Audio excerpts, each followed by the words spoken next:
Hello students, in this session we will see the factors on which resistance of a conductor depends. Okay, we have already seen that what is Ohm's law, that V is directly proportional to what? The current across the conductor, and when we remove this proportionality sign we get a constant, that is what V equal to IR, and the name of that constant is known as the resistance. Okay, इसी को हम क्या बोलते हैं? Resistance बोलते हैं. And what is resistance? Resistance is what? Resistance is actually the obstruction possessed by a particular conductor. Okay, मतलब एक कंडक्टर किसी इलेक्ट्रॉन को अपने अंदर से जाने के लिए कितनी रुकावट जनरेट कर रहा है, कितना ऑब्स्ट्रक्शन, कितना उसका अपोज कर रहा है, that is known as the resistance of the conductor. Okay, and we know that the unit of resistance is what? Ohm. ऐसा unit of ohm. It is also known as capital omega. Okay, Greek letter है. Now we will see on which factor this resistance depend. So this resistance depends particularly on the length of the conductor. Okay, now how it will affect? Suppose if you are having a wire, तुम्हारे पास एक wire है जिसकी length कितनी है? L है, and एक और wire है सेम मटेरियल है और उसकी लेंथ हमने ट्वाइस कर दी, it is what? 2L. Now किसका रेजिस्टेंस ज़्यादा होगा? Question is that. यही क्वेश्चन है कि किसका रेजिस्टेंस ज़्यादा होने वाला है. If we need to identify which one will have the more resistance, we need to see which one is having the more obstruction. अगर इसकी लेंथ L है, it means what? Electron can flow through it easily from one end to another. But अगर इसकी length double है, means what? इसको थोड़ा ज़्यादा obstruction देखना पड़ेगा. अगर यहाँ पे इस पूरे कंडक्टर में सिर्फ बहुत सारे इलेक्ट्रॉन थे. If I say there are more electron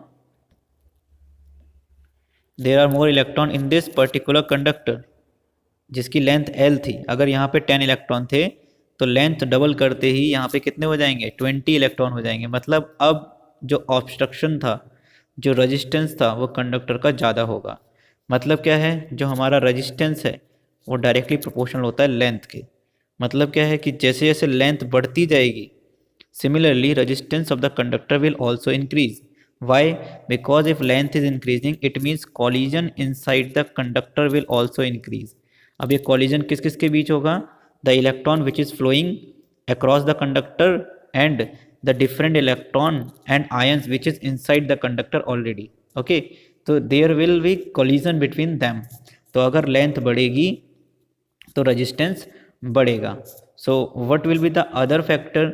अगर किसी भी कंडक्टर की लेंथ डबल कर दी जाए, okay, if we are doubling the length of the conductor, when the length of a wire is doubled, its resistance also gets doubled, and if the length of a wire is halved, then its resistance also gets halved, because resistance is directly proportional to length. अगर इसको हम double करेंगे, 2L कर देंगे, then resistance भी 2R हो जाएगा. Next factor is the resistance of a conductor is inversely proportional to its area of cross section. Now the question is, what is cross sectional area? Suppose we are having a wire, और अगर मैं इसको बीच में से cut कर दूं और then I see the surface, so that surface is known as what? Cross sectional area. This one is known as cross sectional area.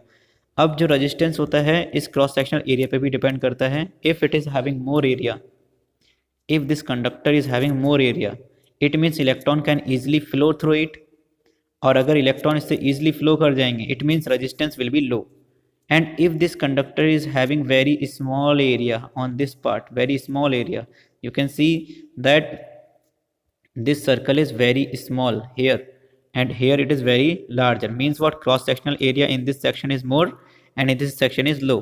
तो अगर इलेक्ट्रॉन इस साइड से जाएगा, it means what? It is having less area, तो resistance will be more, resistance बहुत ज़्यादा होगा. But अगर यहाँ पे एरिया बहुत ज़्यादा है, बहुत ज़्यादा स्पेस मिल रहा है इलेक्ट्रॉन को फ्लो करने के लिए, it means resistance will be lower.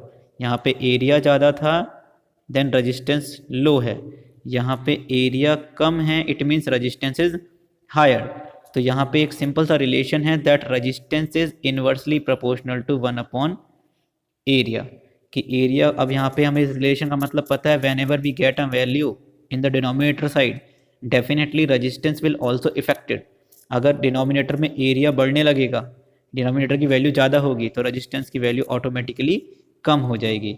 इसका मतलब क्या हुआ, that when the area of cross section of a wire is doubled, suppose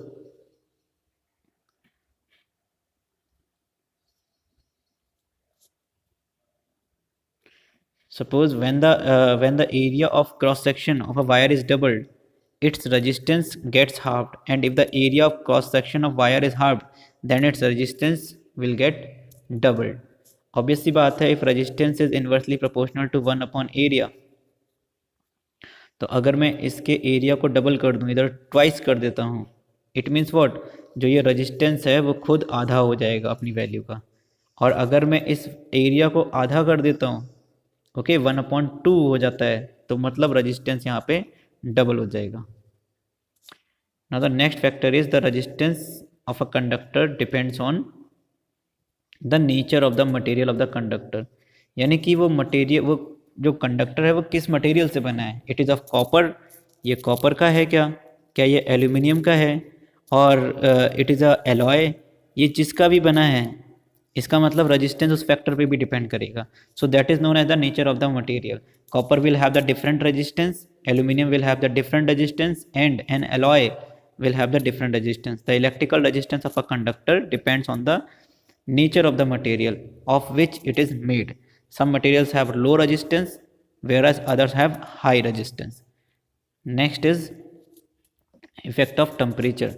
We know that अगर हम किसी भी कंडक्टर का टेम्परेचर बढ़ाएंगे, it means what, electron and ion inside the conductor will start getting some energy, और उस energy की वजह से they will move randomly in different direction.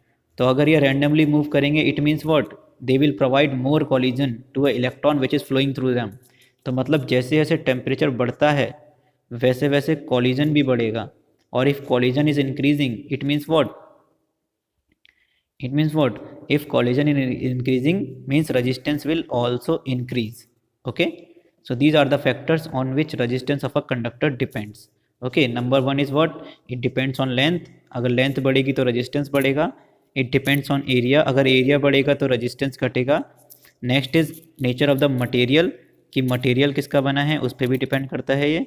Okay, next is temperature, यानी कि अगर टेम्परेचर बढ़ेगा it means resistance will also increase. Okay, और जैसे जैसे टेम्परेचर घटेगा वैसे वैसे रेजिस्टेंस कम भी हो जाएगा।